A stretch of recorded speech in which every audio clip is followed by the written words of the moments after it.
রোজা আল্লাহ সুবহানাহু ওয়া তাআলা কেন সবাইকে ডেকে বলে নাই?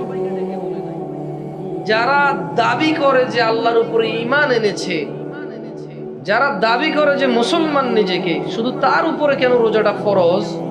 এটার একটা কনক্লুশন সেম আয়াতে চলে আসছে যে লাআল্লাকুম তাত্তাকুন। রোজা এই জন্য ফরজ যাতে তোমরা আল্লাহ ভীরু হতে পারো, তাকওয়া অর্জন করতে পারো। এতে কোনো সন্দেহ নাই।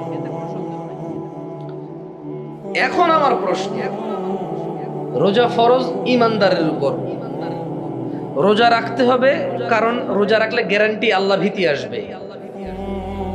রোজা রাখলে আসবে এতে কোনো সন্দেহ নাই, কারণ আল্লাহ এই সূর্যকে যে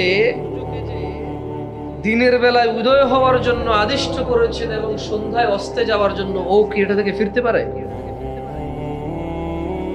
এই পানি ভেজা হবে, এই রোদ শুকনো হবে, ও কি ফিরতে পারে? চোখ দেখবে শুনবে না, কান শুনবে দেখবে না, এ কি ফিরতে পারে?